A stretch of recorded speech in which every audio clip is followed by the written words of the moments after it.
you have to go all out because we are custodians of this planet. You see, it's so easy.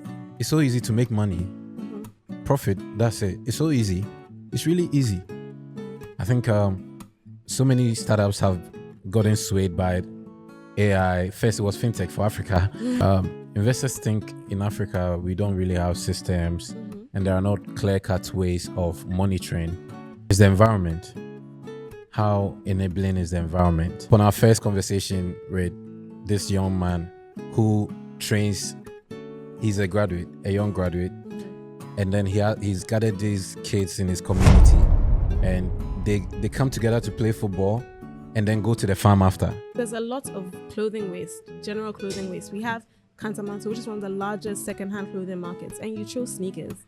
So you would say that you have a passion for sneakers, actually. That's me giving back to the boy I was. If you can afford to get your sneakers clean and you come to us to take care of your sneakers for you, you're not just paying a business to give back to the community by giving repurposed sneakers, which would have been thrown away, back to kids to make good use of it. And our guest today is a very influential man, someone who blends philanthropy, entrepreneurship. I'm joined today. A builder. Okay. Elena. And a servant. There's more to sneakers, and the more I look deeper, I just couldn't take my eyes off the problem that's been looming for years. Have you ever had to choose between profit and purpose? Success is a progressive realization of a worthy ideal. Create something that somebody is looking for, how people want to look, how smart people want to be, how healthy people want to be, how people want to eat, how people want to commute. My name is Joycelyn, and you are welcome to the Made by Youth podcast. And our guest today is a very influential man, someone who blends philanthropy, entrepreneurship. I'm joined today by Gordon Fay. Hi, Gordon. Hi. So we're here to talk about your foundation, Clean Kids, your startup, Clean Kicks. How are you today? Swimming. Swimming, what does that mean? It means I'm just moving. Great. Good to hear it. So you're a sneakerhead, would you say? Something like that. Something like that. Okay. I think it's blown out of proportion, that word. The word sneakerhead. Yeah. People use it too much. They overuse it. Yeah. Yeah. Okay. So, what are you wearing today? What's on your feet? You guys can't see, but he has some something loafers, nice. Some suede loafers. Okay. They are really difficult to clean. Oh. And I'm wearing them in Ghana because I want to make a statement. That's a choice. That's definitely because Clean Kids choice. will take care of them, so you can wear anything you like. Okay. So now that we've spoken about Clean Kids, we've brought it up. I want to know, who's Gordon Fay beyond everything? Give us a quick description of you. 3 words. A builder. Okay. Elena. And a servant. A builder, Elena, and a servant. That's powerful. It's powerful. So you said you're wearing your kicks today in Ghana, meaning you often wear them somewhere else, right? Yeah, when I'm in Europe, Okay. I can wear anything I like. You don't really care. All right. It's not my dust.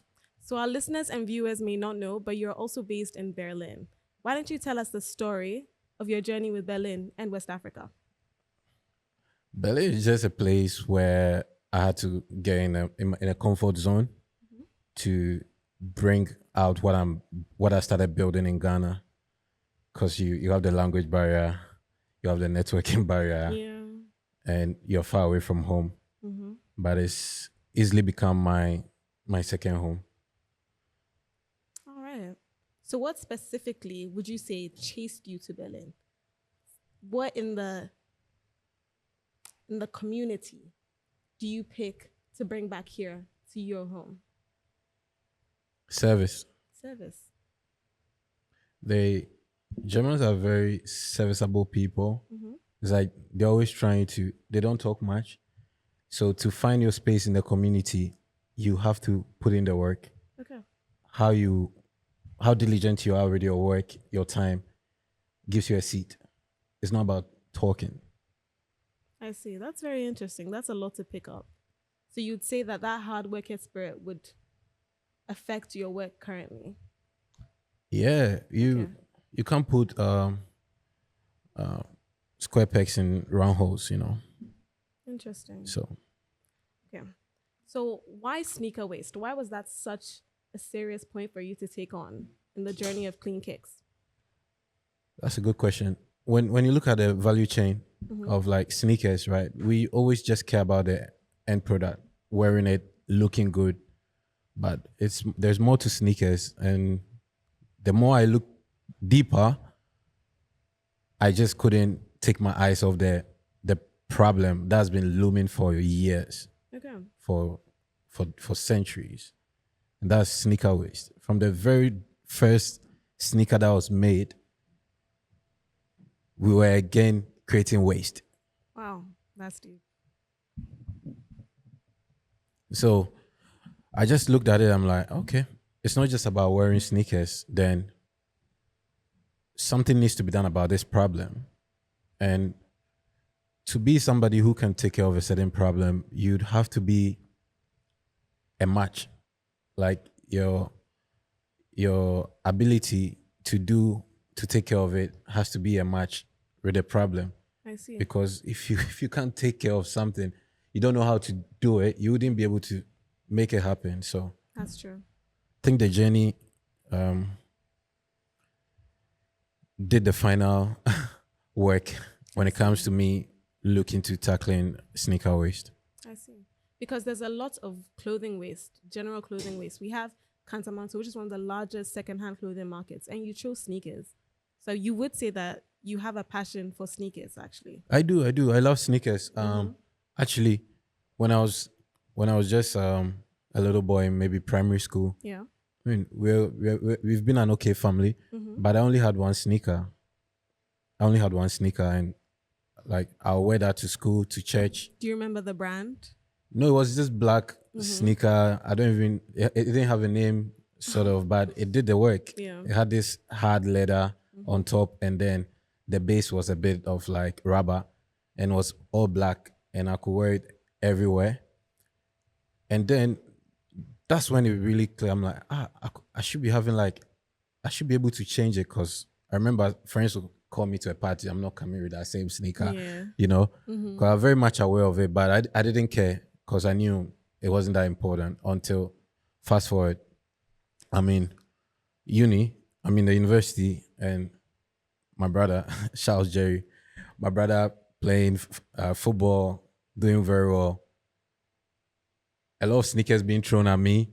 How do I take care of them? Yeah. So that's when it started clicking, like something needs to be done about this. Okay. I can't just keep messing up all these sneakers, which are expensive. I see. So it was a conscious effort to reduce, reuse, recycle. Yeah, my own problem. And then I realized I wasn't the only one. Yeah. And that's when I took my time.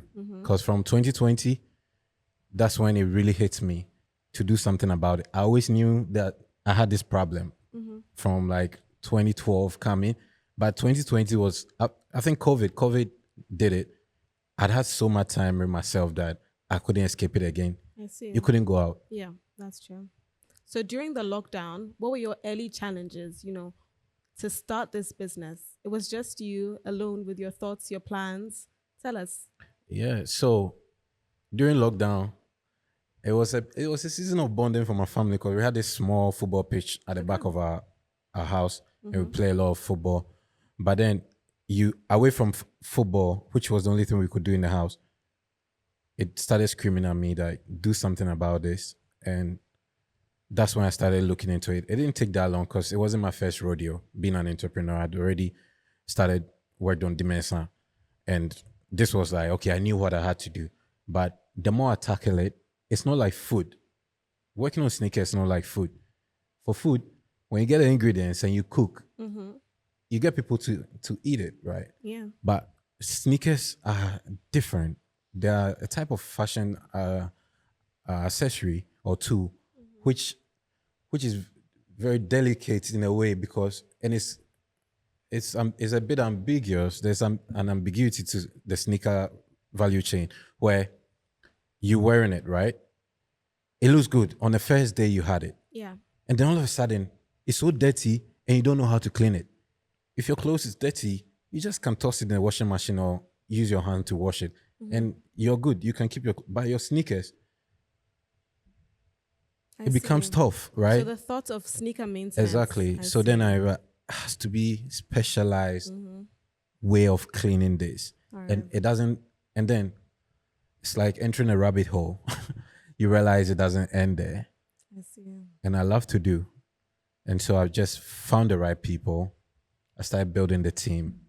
It wasn't until 3 years ago I started building the team, but before it was just myself. So on the topic of your team, can you let us know how does Clean Kicks actually give back to the community with jobs and opportunities? Yeah, that's through our impact wing called Clean Kids. Kids as in KIDS. That's me giving back to the boy I was, who had just one pair. But unfortunately, now there are my younger brothers in some deprived areas, communities, who don't even have a single sneaker to wear to anywhere. And as part of the SDG goals,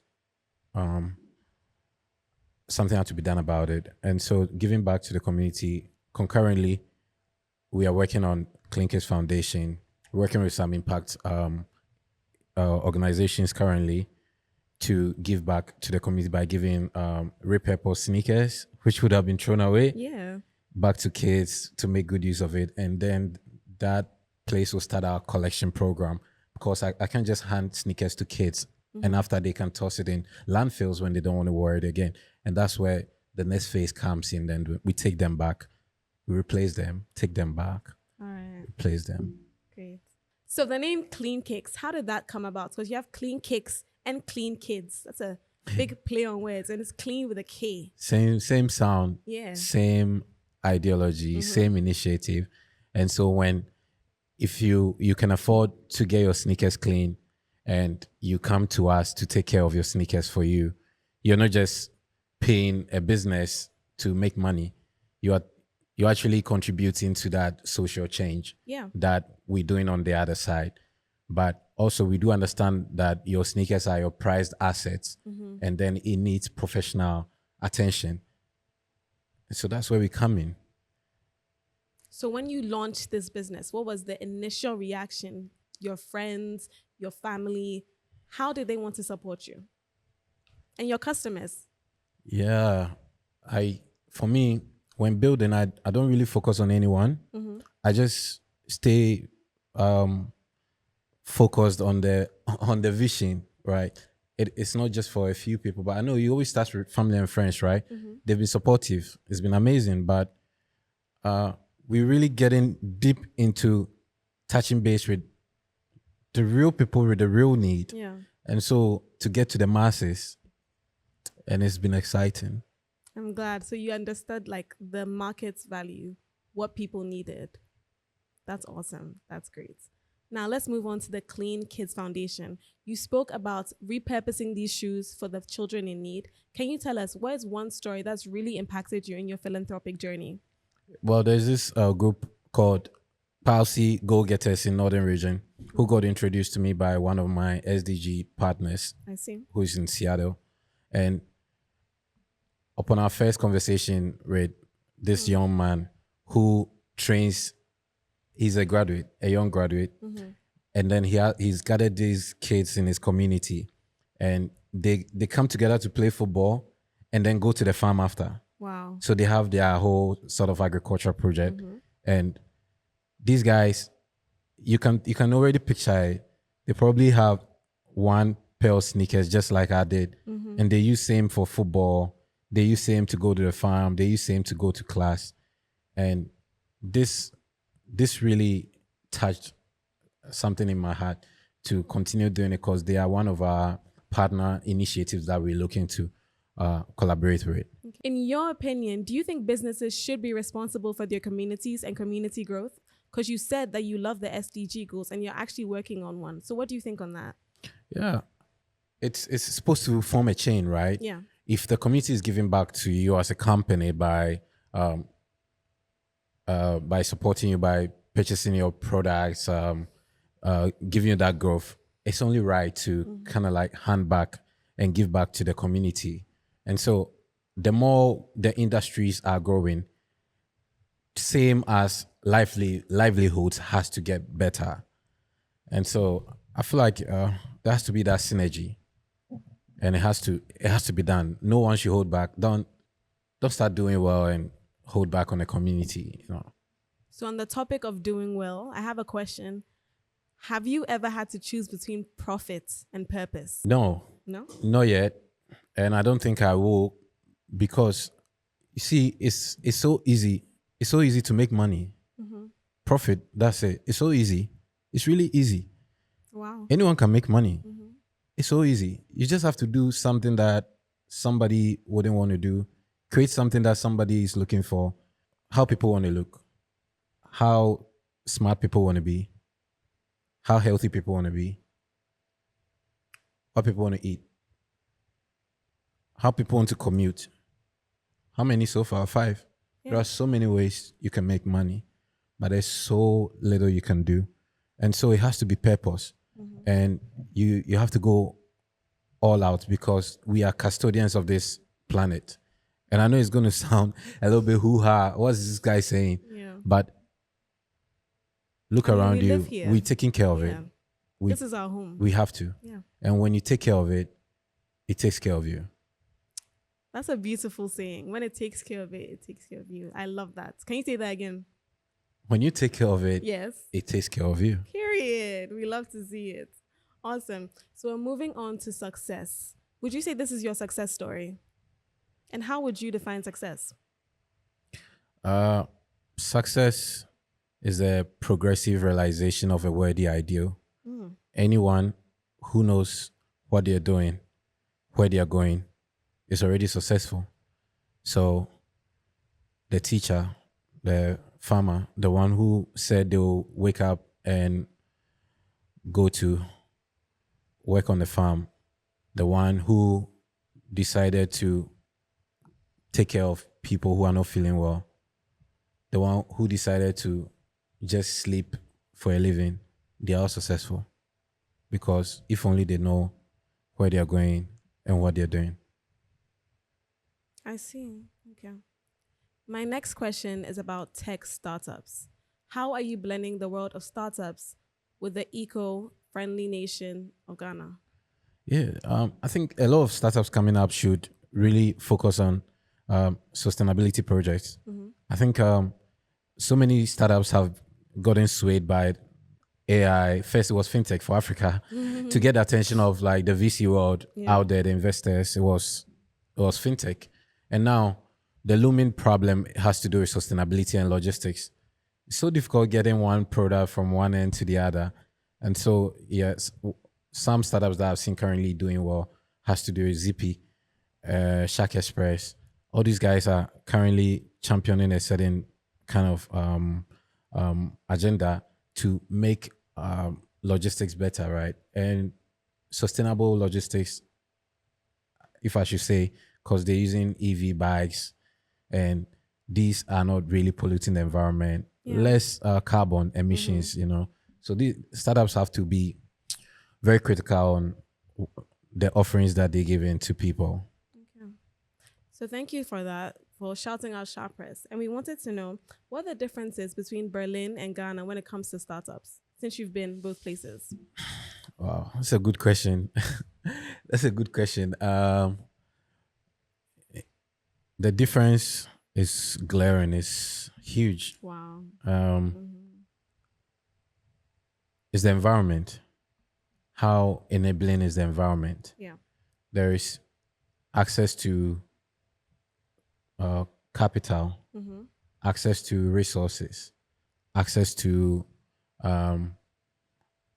ready market, access to systems. And these are all advantages that Berlin has over us. Let me say Europe has over Africa. Yeah. To even widen it. And what do we have as Africa? We have the raw materials. we have the raw materials. Yeah. So, and we just starting. If I say we just started, it doesn't mean we're not being here. We are an emerging economy, right? And we can only get better. But for Europe is now at like at that apex of their development, right? It's like, okay, what next should we do? So since AI became like the popular kid on the block, like all VCs are directing their funds towards AI, Yeah. right? But it used to be other problems. It used to be like milk. So there are companies who sell milk who are like multi-million euro companies who sell biscuit. So it's that kind of environment. Yeah. Okay, so I just wanted to pick your brain on AI because you keep bringing it up. What are your thoughts on the future of AI, especially on the environment, as someone who is, frankly, concerned about our ecosystems? Responsible use of AI, Yeah. I should say, because even when it comes to sustainability, building sustainable products and sustainable resources or sustainable development, you're going to need a bit of AI in there. It speeds up the work. It helps with data, access to the right data, being able to store them, being able to process them, being able to build models, systems, right? Because now, even in fashion, right, there's this sustainability framework issue that's coming up in Europe, especially, but soon going to be coming to Africa. So it's like for European and American fashion brands to track the clothing you're wearing all the way to its end life cycle, they're going to need AI. I see. But and so there's supposed to be that responsible use of it, right? Like when it comes to aeroplanes, they are helping, right? But they're also polluting the A lot of environment. waste. Yeah. And so that's where the last startup that I intern for in Berlin, Ukenyo, they capturing CO2 from the atmosphere, Wow. and then they storing them, offsetting, helping companies offset their CO2 emissions, selling to companies like Coca-Cola, who can put them in their fizzy drinks. And if Boeing comes to Kenya and purchases an amount of carbon credits, that's a way of helping the environment, because Kenya will go back, expand their research and capture more CO2. So we should be curbing, Yeah. like it should be a circular economy sort of thing. So a little evil for a big good. It's- That's it's- what you're saying. I don't know, but you should be working on something. You should be like planting of trees. Yeah. It's in the same light. The government of Ghana can plant a lot of trees, get it certificated for carbon credit offsetting, and then a company that's polluting the environment can come and buy carbon credits from them and say, hey, see, we're supporting these people to plant more trees. So we can go on and make this X amount of carbon emissions into the environment. So on the topic of carbon credits, we'll get back to that. I did want to know, how do you feel investors misunderstand the African ecosystem, the African markets, our economy, and how do you think that impacts startups? Investors think in Africa we don't really have systems, and there are not clear-cut ways of monitoring, evaluating, and actually managing startups. So what does an investor want? An investor wants to make return, a good ROI on how much they put in, right? They want to make a good ROI. So at the end of the day, they want to look at a startup which has the proper systems, the right team. When it comes to the team, they should be able to make it happen, right? So what is your USP, your unique selling point? How well are you doing? There are certain metrics that foreign investors look at. They're looking at your lifetime value of your customers. They're looking at your customer acquisition cost. They're looking at a lot of things. So startups here, we have to kind of like position ourselves to do this, to be able to be a match for these investors. Okay. So in your opinion, what can the government do? to help us as startups? It's a big budget the government's working with. Yeah. It's a big budget.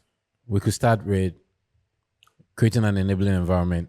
I know the government has created a couple of hubs where startups could get low cost offices and other machineries to work with. But we could really start from funding. How much is the lending rate in Ghana? Somewhere around 29 to 30%, if I'm not wrong. Crazy. Compared to Europe, where a startup can get a business credit of, let's say, 200K euros at about 3%, 5%. Which of these places are startups going to thrive? I see. So it starts from getting access to cheap credit, cheap capital to build. In Europe, you have young engineers coming out of bachelors, starting their own startups and raising more than 100 million euros in a few years. Once they build that prototype, there is no looking back. They get support from all angles, from incubators, from accelerators. And I know it's happening, but if the government can really come in and focus on startups, because startups are creating the new solutions to problems that we're facing. They can create local solutions to local problems. So you do believe that Africa can lead the next conversation when it comes to the tech startup then? No. No? No. Explain. It has to start from a foundation. Look at the curriculum. I have a nephew who just completed SHS, and I'm being forced to let him start his bachelor's. He's not ready. Like, you look at the curriculum, it doesn't build researchers. It doesn't build thinkers. It builds people who can memorize and pass an exam. Yeah. It doesn't build people who ask questions. It doesn't build people who are curious enough to ask questions, right? To look deeper. And so when they it's very abstract, wherever they're learning. And so you go to do your bachelor's, and it's almost the same curriculum.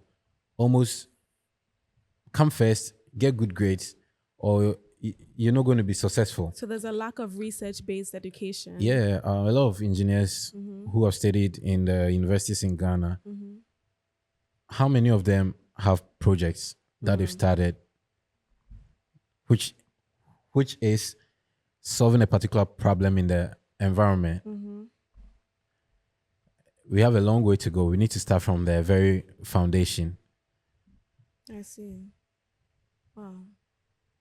Thank you so much. Can you relate? I would say yes, because when you said that it's a research issue, that's more of a curriculum issue, we actually do need to think more about the intrinsic value of our education here in Africa. Because we need to be building future leaders, future thinkers. Exactly. And I'm glad you mentioned that. Thank you so much. Exactly. Yeah. I mean, what program did you do? Psychology. Exactly. Yeah. So you should be practicing. I'm trying my best. I'm learning from you. But I mean, psychology is a very broad field. You can do anything you want. Like, even sitting in this chair with me here, you could impact from everywhere, because psychology falls under business, it falls under almost everything. Like, even health. Like, a good doctor will first get in the mind of the patient. True. Even before gives the patient any sort of subscription. So it's all about what you know. Yeah. Wow. Honestly, this was powerful. This was an education, a short one, but very, very impactful. Thank you so much, Mr. Faye. So before we round up, I have some rapid fire questions for you. Are you ready? Let's do it. Yeah? Let's do it. They'll be fast. Okay. All right. So, new speakers or restored ones? Restored. I know I said it'll be fast, but why restored? There's nothing like thrift. Okay. Because you are extending the lifespan of the sneaker, and then you are helping protect the environment. Berlin or Accra? Accra. For nightlife? Accra. Okay. But what does Berlin have with Accra, apart from, their advancements? Enabling environment. I see. And also the vibe. Like, okay. there's a certain vibe. So you see, when you move around Jamestown, Yeah. I feel like Accra should be like that. There's no way Accra cannot be like the cultural and art center of like Africa. Yeah. That's how Berlin is. You're walking through art everywhere you go. Music, graffiti, museums, everything. Okay. So one misconception about sustainability, because we've spoken a lot about it. That is far fetched. Okay. It's not. And it has to do with the butterfly effect. And I mentioned this on so many platforms because that's what sustainability. Yeah. To sustain is to focus on the ripple effects of little actions, those atomic actions, right? Those little actions, right? And so when you threw the bag outside, you didn't understand the detriment or the what it's going to do to the environment, Yeah. right? Because you can't measure it. I see. Interesting. Okay. Thank you so much for coming on the show, giving us some guidance, some education. And honestly, we just want to know, where can we find more of your work? Where can we listen to you, support you, push you on this journey? For now, I'll just say just follow Clean Kicks everywhere. Yeah. Just go to Clean Kicks. Yeah, Clean Kicks, Clean Kicks, Kicks spelled KICK. Of course, we have that X factor, Period. and then Clean Kids, KIDS. Our young ones, we need to take care of them. They had no hand in all that we've done already. Yeah. So we need for to take the care of future. them. Exactly. All right. Thank you so much for coming on the show. Would you have a last message to our lovely viewers, our youth out there, the people who want to hear more from you? Say bye. If you're watching me, I just want to tell you, whatever you do, build, sustain, scale. Okay. Thank you so much for coming on the show today. My final words would be reduce, reuse, recycle. We've heard it time and time again, but it's time to put it into motion. My name is Joycelyn. This was the Made by Youth podcast. Thank you very much.